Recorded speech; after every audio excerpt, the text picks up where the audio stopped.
Welcome to SVR academy. Economical డెవలప్మెంట్కి సంబంధించిన topic అండి. మేజర్గా అగ్రికల్చర్కి సంబంధించింది, వ్యవసాయానికి సంబంధించినటువంటి టాపిక్ ఇది గ్రూప్ 1లో ఇండియన్ ఎకనామికల్ డెవలప్మెంట్, మేజర్గా ఇండియన్ ఎకనామికల్ డెవలప్మెంట్కి సంబంధించిన చాప్టర్. గ్రూప్ 2లో ఇండియన్ ఎకానమీలో పేపర్ 3లో, ఏపీపీఎస్సిలో పేపర్ 3లో second chapter agriculture and industrial పాలసీస్కి సంబంధించి చాలా ఇంపార్టెంట్ క్వశ్చన్ అనమాట. అగ్రికల్చర్ పాలసీస్ అంటే వ్యవసాయ విధానాలు భారతదేశంలో ఎలా ఉన్నాయి అనే దాని గురించి ఇక్కడ మనం మాట్లాడతాం. ఒక మేజర్ ప్రాబ్లం ఏంటంటే agriculture policies tilted towards consumer biased అనమాట. భారతదేశంలో వ్యవసాయ విధానాలు అంటే వ్యవసాయం మీద తీసుకొచ్చేటువంటి ప్రభుత్వ పరమైనటువంటి విధానాలు ఏవైతే ఉన్నాయో, అడ్మినిస్ట్రేటివ్ పాలసీస్, అవన్నీ కూడా కన్జ్యూమర్ బయాస్డ్గా ఉన్నాయి. అంటే సింపుల్గా చెప్పాలంటే వినియోగదారుడికి లబ్ధి చేకూర్చేలాగా ఉన్నాయి, కానీ రైతుడికి లబ్ధి చేకూర్చేలాగా లేవు. సపోజ్ దానికి ఎగ్జాంపుల్ మనం దీన్ని మొత్తాన్ని, ఈ ట్యాగ్ లైన్ నేను దేంతో సపోర్ట్ చేస్తానంటే, ఆనియన్ ప్రైస్ బాగా ఇంక్రీజ్ అవుతుంది. ఆనియన్ ప్రైస్ బాగా ఇంక్రీజ్ అయినప్పుడు కొంచెం ఎవరు లబ్ధి పొందుతారు? అగ్రికల్చర్, వ్యవసాయదారులు లబ్ధి పొందుతారు, అంటే మిడిల్ మ్యాన్ కనుక కంట్రోల్ చేయగలిగితే. కానీ ఆనియన్ ప్రైస్ ఇంక్రీజ్ అయినప్పుడు గవర్నమెంట్ వెంటనే వచ్చి ఆనియన్ ప్రైసెస్ని రెడ్యూస్ చేయడానికి ప్రయత్నం చేస్తుంది. అంటే ఇది ఎవరి కోసం ప్రయత్నం చేస్తున్నట్టు? కన్జ్యూమర్ మీద భారం పడుకోకుండా, వినియోగదారుడి మీద భారం పడుకోకుండా. వినియోగదారుడి మీద భారం పడకుండా చేస్తున్నారంటే మిడిల్ మ్యాన్స్ని కనుక మీరు పక్కన పెడితే ఎవరికి తగ్గుతుంది ప్రైసు? ఎవరికి బెనిఫిట్స్ తగ్గుతున్నాయి? రైతుకు తగ్గుతున్నాయి. ఇది క్లాసికల్ ఎగ్జాంపుల్. అంటే మన వ్యవసాయ విధానాలు అనేవి ఎలా ఉన్నాయని మనం అబ్జర్వ్ చేస్తే టిల్టెడ్ టువార్డ్స్ కన్జ్యూమర్ బయాస్ అనమాట. సింపుల్గా చెప్పాలంటే వినియోగదారుడికి లబ్ధి చేకూర్చేలాగా ఉన్నాయి, కానీ వ్యవసాయదారుడికి లబ్ధి చేకూర్చేలాగా లేవు.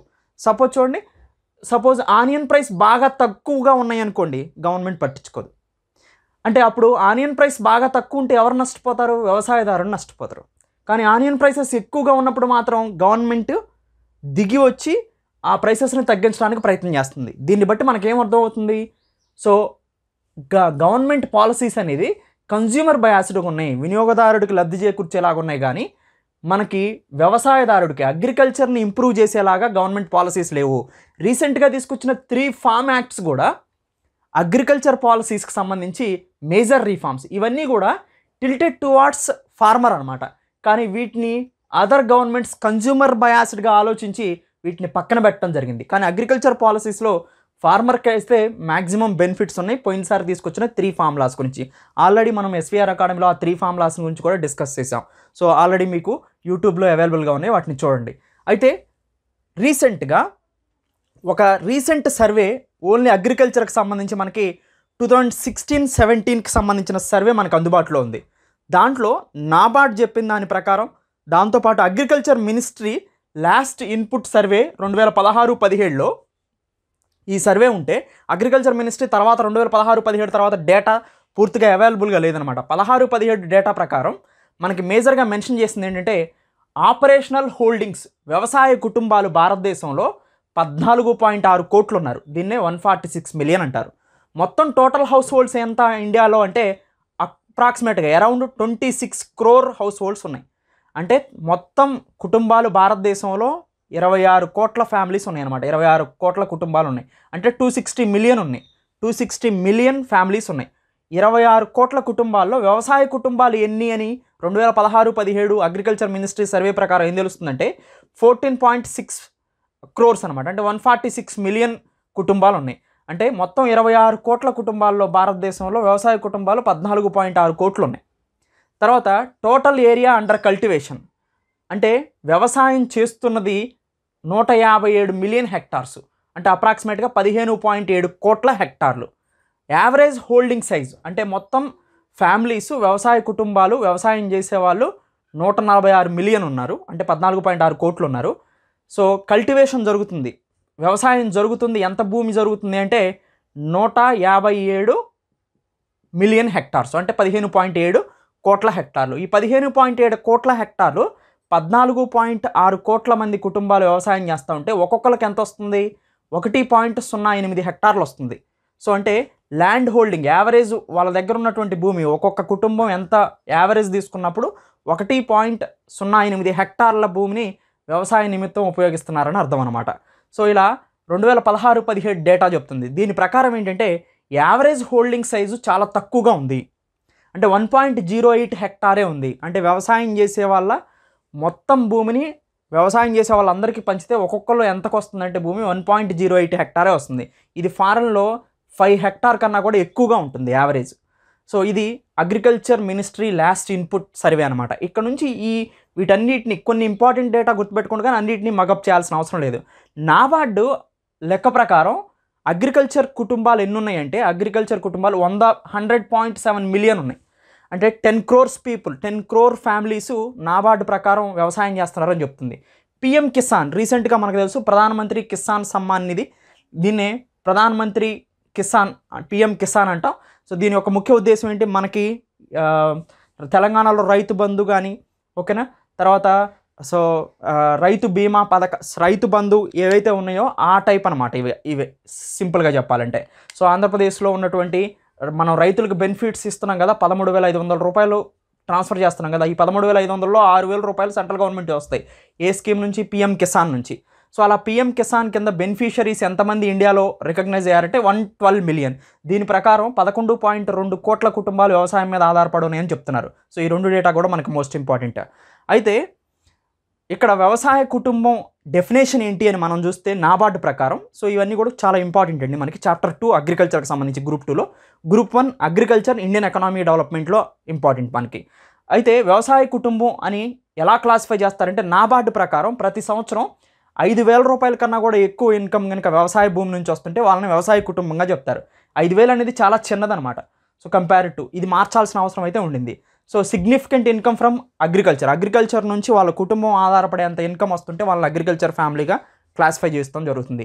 ఇది నాబార్డ్ డెఫినేషన్. ఈ నాబార్డ్ డెఫినేషన్ కూడా చాలా తక్కువగా ఉంది. 5,000 సంవత్సరానికంటే వాళ్ళకి ఏం సరిపోతాయి, సో మంత్లీ 5,000 కూడా సరిపోవు అనమాట. సో ఆ ఇన్కమ్ లెవెల్స్ని ఇంకా రివ్యూ చేయాల్సి ఉంది నాబార్డు. సో చేయాల్సిన అవసరం అయితే ఉంటుందన్నమాట, వాటిని మార్చాలి. అయితే ప్రైస్ ప్యారిటీ ఎక్కువగా ఉంది అంటే దాని అర్థం ఏంటంటే, సపోజ్ మీకు ఇక్కడ క్లాసికల్ ఎగ్జాంపుల్ చూడండి, అగ్రికల్చర్తో పోల్చుకుంటే మిగతా వస్తువులు సేవల యొక్క ధరలు బాగా పెరిగిపోయినాయి, కానీ అగ్రికల్చర్ వస్తువుల యొక్క ధరలు పెరగలేదు. దానివల్ల రైతుకు నష్టం వస్తుంది. సపోజ్ నేను ఒక ల్యాప్టాప్ మ్యానుఫ్యాక్చరింగ్ చేస్తుంటే ల్యాప్టాప్ యొక్క ధర ఎప్పటి నుంచో పెరుగుకుంటూ వస్తుంది, కానీ సో ఒక వీట్ కానీ అంటే వరి కానీ గోధుమలు కానీ వీటి ప్రైసెస్ మాత్రం ఎక్కువగా ఇంక్రీజ్ అవ్వట్లేదు, మినిమం సపోర్ట్ ప్రైస్. దానికి సంబంధించిన ఒక ఎగ్జాంపుల్ మనకి ఈ సర్వేలో చూస్తే MSP of wheat minimum support price కనీస మద్దతు ధర గోధుమలకి 1970-71లో 76 రూపాయలు ఉంది పర్ క్వింటాల్కి. సో అది 2020-21 వచ్చేసరికి 1975 రూపాయలు, అంటే దాదాపుగా 2,000 రూపాయలు ప్రతి క్వింటాల్కి పెరిగింది. తర్వాత 10 గ్రాముల గోల్డ్ 1970-71లో 185 రూపాయలే ఉంది, అది ఇప్పుడు 45,000 రూపాయలు అయింది అప్రాక్సిమేట్గా. అంటే గోల్డ్ పెరిగిన ప్రైసు దాదాపుగా 23 రెట్లు పెరిగింది గోధుమల ప్రైస్ కన్నా కూడా. కనీసం మినిమం ఇది 4,000 to 5,000 ఉంటే అది సాటిస్ఫాక్టరీ ప్రైస్ అనమాట. కానీ ఇప్పటికీ కూడా మినిమం సపోర్ట్ ప్రైస్ బిలో 2,000 రూపీసే ఉంది. మిగతా కమోడిటీస్తో పోల్చుకున్నప్పుడు వ్యవసాయ ఉత్పత్తుల పరిస్థితి ఎలా ఉంది అని తెలియజేయడమే దీని యొక్క ముఖ్య ఉద్దేశం. ఇక్కడేమో ఒక గూడ్ చూసాం, ఒక వస్తువు చూసాం, ఇక్కడ ఒక సర్వీస్ చూడండి. అంటే టీచర్ శాలరీ 71లో 150 రూపాయలు, ఇప్పుడు మినిమం 40,000 రూపాయలు. సో ఇవి పెరిగినాయి. అంటే మిగతా గూడ్స్ అండ్ సర్వీసెస్ వాల్యూస్ బాగా పెరిగినాయి, కానీ అగ్రికల్చర్ కమోడిటీస్ మాత్రం బాగా పెరగలేదు. దానికి గల కారణం ఏంటంటే consumer biased policies major government తీసుకోవడమే దీని యొక్క ముఖ్య కారణం అనమాట. అంటే ప్రైస్ ప్యారిటీ, ఒక బాస్కెట్ ఆఫ్ గూడ్స్ అండ్ సర్వీసెస్లో ఒక వస్తువుని లేదా ఒక సర్వీస్ని ఇంకొక వస్తువులు సర్వీస్తో పోల్చినప్పుడు ఎలా ఉండింది అని చెప్పేదే ప్రైస్ ప్యారిటీ అనమాట. సో అందుకని ఇక్కడ వీటిని ఎగ్జాంపుల్గా తీసి చెప్పుకున్నాం అగ్రికల్చర్ కమోడిటీ కాబట్టి. అంటే agriculture commodity price so year by year పెరగట్లేదు, ఎంతో తక్కువ గ్రోత్ని నమోదు చేస్తుంది. మిగతావి 23 టైమ్స్ పెరిగినాయి, కానీ ఇది అసలు పెరగలేదు. సో అది ముఖ్య ఉద్దేశం. అయితే అగ్రికల్చర్ గురించి 3 ఫేజెస్లో మనం అర్థం చేసుకుంటే 1960-1990లో మేజర్గా పంజాబ్ రీజన్ని మనం ఎగ్జాంపుల్గా తీసుకుంటే వీటు 1 హెక్టార్కి 1.2 టన్ పండేది 1960-1990 ఆ ప్రాంతం మధ్యలో కనుక మనం తీసుకుంటే. 1990 కన్నా ముందు సో పంజాబ్లో వీటు 1.2 టన్ పర్ హెక్టార్ పండేది. వరి ప్యాడీ 1.5 టన్ పర్ హెక్టార్ పండేది. అది 1990 గ్రీన్ రెవల్యూషన్ తర్వాత 3.7 టన్ పర్ హెక్టార్కి ఇంక్రీజ్ అయింది, 4.8 టన్ పర్ హెక్టార్కి ఇంక్రీజ్ అయింది. అంటే ఇక్కడ ఇంక్రీజ్ బాగానే నమోదు చేసింది. సో రైతుకు కొంచెం పర్లేదు ఇక్కడ, సో ఎందుకంటే ప్రొడక్టివిటీ పెరిగింది. ఫేజ్ 2లో కూడా 1990-2010 ఈ డికేడ్ మధ్యలో తీసుకుంటే సో గోధుమల యొక్క ఉత్పత్తి 5.1 to 5.2 టన్ పర్ హెక్టార్ ఉంది. ప్యాడీ వరి యొక్క ఉత్పత్తి 6.4 to 6.5 టన్ పర్ హెక్టార్ ఉంది. అంటే ఇక్కడ కన్నా కూడా 1990తో పోలిస్తే 1990 to 2010 మధ్యలో బాగా ఇంప్రూవ్ అయిందని చెప్పుకోవచ్చు ప్రొడక్టివిటీ. సో ఇక్కడ కూడా రైతుకి కొంచెం పర్లేదు. కానీ ఫేజ్ 3 అనేది దారుణంగా తయారైంది. 2010 నుంచి ఇప్పటి వరకు ఉన్న పరిస్థితి మనం చూస్తే ఇన్పుట్ మేజర్గా ప్రొడక్టివిటీ పెరిగింది మళ్ళీ, అంటే వ్యవసాయ ఉత్పత్తులు బాగా పెరిగినాయి, కానీ రైతుకు వచ్చే ఆదాయం బాగా తగ్గిపోయింది. దానికి గల కారణం ఏంటంటే కన్జ్యూమర్ బెనిఫిట్స్ ఉండటం వలన. సో మేజర్గా ఫార్మర్స్ అనేవాళ్ళు మేజర్ విత్డ్రాలో ఉన్నారనమాట సింపుల్గా చెప్పాలంటే. ఫేజ్ 3లో మేజర్ డిసడ్వాంటేజ్ ఏంటంటే ఇన్పుట్ కాస్ట్లు బాగా పెరిగిపోయినాయి. సో ప్రొడక్టివిటీ పెరిగి బాగా మనీ వస్తున్నప్పటికీ కూడా దాని పెట్టుబడి ఎక్కువగా అయింది. అందుకనే కదా PM Kisan government of India తీసుకొని వచ్చింది. సో ఇన్పుట్ కాస్ట్లు మేజర్గా డీజిల్ ప్రైస్ పెరిగిపోయింది, ఆయిల్ ప్రైసెస్ పెరిగినాయి, నాన్ యూరియా ఫెర్టిలైజర్ ప్రైసెస్ బాగా పెరగడంతో సో ఇన్పుట్ పెట్టుబడి ఎక్కువగా పెరిగింది, ఆదాయం తక్కువ అయిపోయింది. ఇది మేజర్ డిసడ్వాంటేజ్. PM కిసాన్ కింద 6,000 రూపాయలు మాత్రమే ఇస్తున్నారు, కానీ యావరేజ్గా ఫుల్ టైం అగ్రికల్చర్ చేసే పర్సన్కి ఒక ఎకరంలో వీటి పండించడానికి మినిమం 15,000 అవుతుంది, ఒక ఎకరంలో వరి పండించడానికి మినిమం 2,500 అవుతుంది. కానీ గవర్నమెంట్ ఆఫ్ ఇండియా నుంచి వచ్చే ఇన్పుట్ సబ్సిడీ మాత్రం 6,000 రూపీసే ఉంది under PM Kisan scheme. So full time agriculture చేసే వాళ్ళకి బిగ్గెస్ట్ డ్రాబ్యాక్ అనమాట ఇది. సో PM కిసాన్ ఇచ్చేది వాళ్ళలో మ్యాక్సిమం 30% ఆఫ్ ఇన్పుట్ ఎక్స్పెండిచర్ కానీ వాళ్ళకి సరిపోతుంది. అయితే ఏం చేయాలి ఇప్పుడు అగ్రికల్చర్ని ఇంప్రూవ్ చేయాలంటే ఫుల్ టైం అగ్రికల్చర్ని బాగా కోఆపరేట్ చేయాలి, టెక్నాలజీని అగ్రికల్చర్లో బాగా పెంచాలి, ఫార్మర్ ఫ్రెండ్లీ పాలసీస్ తీసుకురావాలి, ఓన్లీ కన్జ్యూమర్ బేస్డ్ పాలసీస్ కాకోకుండా. సో ఇలా అయితేనే అగ్రికల్చర్ ఇంప్రూవ్ అవ్వడానికి ఎక్కువగా అవకాశం ఉంటుంది. సో ఈ ఆర్టికల్ మొత్తం మీద మనకు అర్థం చేసుకోవాల్సింది ఏంటంటే గవర్నమెంట్ ఆఫ్ ఇండియా తీసుకొచ్చే అగ్రికల్చర్ పాలసీస్ అన్నీ కూడా 2-3 డికేట్స్ నుంచి కన్జ్యూమర్ టిల్టెడ్ ఉన్నాయి, అంతేగాని అగ్రికల్చర్ ఫార్మర్ ఫ్రెండ్లీగా లేవు. First point. సెకండ్ పాయింట్, మిగతా గూడ్స్ అండ్ సర్వీసెస్తో పోల్చుకున్నప్పుడు అగ్రికల్చర్ కమోడిటీస్ ప్రైసెస్ బాగా తగ్గుతున్నాయి కంపేర్డ్ టు, అంటే తగ్గుతున్నాయి అంటే మిగతా గూడ్స్ అండ్ సర్వీసెస్ నమోదు చేసినంత గ్రోత్ ఇది నమోదు చేయలేకపోతుంది. అవేమో 23 times 25 times ఇంక్రీజ్ అవుతున్నాయి, కానీ ఇది 2 times 3 times మాత్రమే ప్రైస్ ఇంక్రీజ్ అవుతుంది అనమాట. సో అది మేజర్ డిసడ్వాంటేజ్ అగ్రికల్చర్లో ఉన్నటువంటి.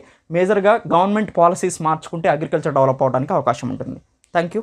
Welcome to SVR academy. SVR అకాడమీలో గ్రూప్ 1 గ్రూప్ 2కి సంబంధించినటువంటి మేజర్ కోర్సెస్ మీకు అందించడం జరుగుతుంది. దాంతోపాటు సింగిల్ మాడ్యూల్స్ అయిన ఎకానమీ, AP హిస్టరీ, పాలిటీని కూడా అందించడం జరుగుతుంది. గ్రూప్ 2కి సంబంధించి గ్రూప్ 1 ఫుల్ ఫ్లెడ్జ్డ్ కోర్స్ అందించడం జరుగుతుంది. దాంతోపాటు టెలిగ్రామ్ ఛానల్ని అందరూ సబ్స్క్రైబ్ చేసుకోండి. టెలిగ్రామ్ ఛానల్లో మీకు మేజర్గా సో MCQs ప్రాక్టీస్ సెషన్ ఉంటుంది. @SVR Academy 6 అని మీరు టెలిగ్రామ్ ఛానల్లో టైప్ చేస్తే SVR అకాడమీ వస్తుంది, అక్కడ మీరు జాయిన్ అవ్వచ్చు. దాంతోపాటు కొత్తగా ఎవరైనా గ్రూప్ 2 ప్రిపేర్ అయ్యే వాళ్ళు ఉన్నా, లేదా మీకు ఎకానమీ ప్రిపరేషన్ స్ట్రాటజీస్ కావాలన్నా కానీ, సో జాబ్ చేస్తూ గ్రూప్ 2 ప్రిపేర్ అవ్వటం సంబంధించిన మాడ్యూల్స్ని కానీ కింద డిస్క్రిప్షన్లో ఇవ్వడం జరుగుతుంది. వాటిని మీరు క్లిక్ చేసి అక్కడ నుంచి వాటిని చూడవచ్చు. Thank you. Welcome to SVR academy. Welcome to SVR academy. SVR academy online కోర్సెస్ని పర్చేజ్ చేయటం ఎలా అనేది ఈ మాడ్యూల్లో చూస్తాం. SVR అకాడమీ నుంచి గ్రూప్ 1, గ్రూప్ 2, దాంతోపాటుగా సింగిల్ మాడ్యూల్స్ అయిన AP హిస్టరీ, ఎకానమీ, ఇండియన్ పాలిటీని మీకు అందించడం జరుగుతుంది. వాటిని ఎలా పర్చేజ్ చేసుకోవచ్చు, ఏ కోర్స్నైనా అనేది ఒకసారి ఇక్కడ చూద్దాం. ఫస్ట్ క్రోమ్ను ఓపెన్ చేస్తారు. ఓపెన్ చేసిన తర్వాత www.svracademy.inలోకి వెళ్తారు. వెబ్సైట్ ఓపెన్ అవుతుంది. ఈ వెబ్సైట్ ఓపెన్ అయిన తర్వాత కిందకి స్క్రోల్ చేస్తారు. కిందకి స్క్రోల్ చేసిన తర్వాత ప్రతి కోర్సు దాన్ని కింద బై నౌ అనే బటన్ కనిపిస్తూ ఉంటుంది మనకి. సపోజ్ నేను గ్రూప్ 2 పర్చేజ్ చేయాలని అనుకుంటున్నాను అనుకోండి. ఫస్ట్ నేను గ్రూప్ 2 కోర్సుని సెలెక్ట్ చేసుకుంటాను. సపోజ్ ఇక్కడ గ్రూప్ 2 వచ్చింది. ఇక్కడ నీకు బై నౌ అనే ఆప్షన్ ఉంది. బై నౌని క్లిక్ చేస్తాను. బై నౌని క్లిక్ చేసిన తర్వాత ఒక రిజిస్ట్రేషన్ ఫామ్ ఓపెన్ అయింది. ఆ రిజిస్ట్రేషన్ ఫామ్లో నా డీటెయిల్స్ని ఎంటర్ చేస్తాను అనమాట నేను. ఓకే, నా నేమ్ ఎంటర్ చేశాను. నా నేమ్ ఎంటర్ చేసిన తర్వాత ఇమీడియట్గా ఈమెయిల్ ఎంటర్ చేయమని అడుగుతుంది. ఈమెయిల్ ఎంటర్ చేయండి మీరు. ఓకే, ఈమెయిల్ ఎంటర్ చేశారు. ఈమెయిల్ ఎంటర్ చేసిన తర్వాత మొబైల్ నెంబర్ ఎంటర్ చేయమని అడుగుతుంది. మీరు మొబైల్ నెంబర్ ఎంటర్ చేస్తారు. తర్వాత పాస్వర్డ్ అడుగుతుంది. మీరు ఏదో ఒక పాస్వర్డ్ సెట్ చేసుకోండి గుర్తుండేలాగా మీకు. ఆ పాస్వర్డ్ సెట్ చేసుకున్న తర్వాత మీకు ఏ కోర్స్ కావాలని అడుగుతుంది. ఆ కోర్సుని సెలెక్ట్ చేసుకోండి. ఇప్పుడు నాకు గ్రూప్ 2 కదా పర్చేజ్ చేయాలనుకుంటుంది. గ్రూప్ 2కి సెలెక్ట్ చేశాను. రిజిస్ట్రేషన్ అనే బటన్ ఉంది, దాన్ని క్లిక్ చేయండి. ఇప్పుడు మీరు సక్సెస్ఫుల్గా రిజిస్ట్రేషన్ అయిపోయారనమాట. ఈ రిజిస్ట్రేషన్ అయిన తర్వాత ఇక్కడ మీ మొబైల్ నెంబర్ ఎంటర్ చేయమని అడుగుతుంది. మీరు ఏదైతే మొబైల్ నెంబర్ రిజిస్ట్రేషన్ ఫామ్లో ఇచ్చారో ఆ మొబైల్ నెంబర్ని ఇక్కడ ఎంటర్ చేస్తారు. ఎంటర్ చేసిన తర్వాత పాస్వర్డ్ అడుగుతుంది. ఓకే, పాస్వర్డ్ని ఎంటర్ చేస్తారు. పాస్వర్డ్ ఎంటర్ చేసిన తర్వాత మీకు డైరెక్ట్గా వెబ్సైట్ ఓపెన్ అవుతుంది. ఇక్కడ ఓపెన్ అయిన తర్వాత కిందకి స్క్రోల్ చేయండి. సపోజ్ వెరైటీ ఆఫ్ మాడ్యూల్స్ ఉన్నాయి, వీటిలో మీరు ఏదైనా యాడ్ చేసుకోవచ్చు అనమాట. సపోజ్ నేను గ్రూప్ 2 యాడ్ చేసుకోవాలనుకుంటున్నాను. యాడ్ బటన్ని ప్రెస్ చేశాను. సో గ్రూప్ 2 యాడ్ అయింది. నాకు దానికి సంబంధించిన ఫీజుని పే చేయమని ఒక స్లైడ్ ఓపెన్ అయింది. ఈ ఫీజు పే చేయమన్న దాంట్లో నేను ఫస్ట్ కాలమైన Bhim pay, Google pay, Paytm, PhonePe ఎలా అయినా పే చేసుకోవచ్చు. Credit card, debit card, net banking, EMI, wallets, so ఇవన్నీ కూడా మనం యూజ్ చేసుకోవచ్చు అనమాట. వీటన్నిటిని ఉపయోగించుకొని నేను పేమెంట్ చేసేస్తాను. పేమెంట్ చేసేసిన తర్వాత పేమెంట్ సక్సెస్ఫుల్ అని వస్తుంది. సక్సెస్ఫుల్ అని వచ్చిన తర్వాత సింపుల్గా మీరు svracademy.in వెళ్తారు. వెళ్ళిన తర్వాత సింపుల్ మీకు ఇప్పుడు రిజిస్ట్రేషన్ అయిపోయారు, పేమెంట్ కూడా చేసేసారు. జస్ట్ ఎప్పుడైనా కానీ ఇంకా మీరు ఇప్పటి నుంచి చేయాల్సింది ఏంటంటే ఇలా వెబ్సైట్ ఓపెన్ చేసిన తర్వాత లాగిన్ అనే బటన్ మీకు కనిపిస్తుంది. ఆ లాగిన్ అనే బటన్ని క్లిక్ చేస్తారు. సింపుల్గా మీకు ఇక్కడ మొబైల్ నంబర్, మీరు ఏదైతే రిజిస్ట్రేషన్ అయ్యారో, సో దేని ద్వారా పేమెంట్ చేశారో ఆ మొబైల్ నంబర్ని ఎంటర్ చేస్తారు ఇక్కడ. ఓకే, ఆ మొబైల్ నంబర్ ఎంటర్ చేశారు. ఎంటర్ చేసిన తర్వాత పాస్వర్డ్ అడుగుతుంది. పాస్వర్డ్ని ఎంటర్ చేస్తారు. ఓకే, పాస్వర్డ్ ఎంటర్ చేసిన తర్వాత సింపుల్గా మీకు కోర్స్ ఓపెన్ అయిపోయింది. మీరు ఏదైతే కోర్సుని పర్చేజ్ చేశారో ఆ కోర్స్ కోసం లెఫ్ట్ సైడ్లో 3 డాట్స్ ఉన్నాయి. ఆ 3 డాట్ని కొడితే ఇక్కడ dash board, profile, video, study material, test series అని కనిపిస్తుంది. వీడియో మీద క్లిక్ చేయండి. మీరు యాడ్ చేసుకున్న గ్రూప్ 2 పర్చేజ్ చేసింది ఇక్కడ కనిపిస్తుంది. ఏబిపిఎస్సి గ్రూప్ 2 మీద క్లిక్ చేయండి. మీకు సంబంధించిన వీడియోస్ మొత్తం ఓపెన్ అవుతాయి కంటిన్యూగా. ఫస్ట్ నుంచి లాస్ట్ వరకు చూస్తూ వెళ్ళిపోవటమే మీరు ఇంకా. సో ఏదైనా డౌట్స్ వస్తే దీంట్లో సింపుల్గా అడ్మినిస్ట్రేషన్ నంబర్ 7801086536 కాల్ చేసి క్లారిఫికేషన్ చేసుకోవచ్చు. జస్ట్ సైన్ అవుట్ అయిపోతారు అంతే. సో మళ్ళీ కావాలనుకుంటే సింపుల్గా సైన్ ఇన్ అవుతారు, సైన్ అవుట్ అవుతారు. ఇదే ప్రాసెస్ ప్రకారం మీరు ఆన్లైన్ కోర్సెస్ని పర్చేజ్ చేసుకోవచ్చు. ఈ ఈ పరిణామ క్రమంలో మీకు ఏ డౌట్ వచ్చినా కానీ ఎస్విఆర్ అకాడమీ అడ్మినిస్ట్రేషన్ నంబర్ 7801086536 నంబర్కి కాల్ చేసి మీరు డౌట్స్ని క్లారిఫై చేసుకోవచ్చు. Thank you. Welcome to SVR academy.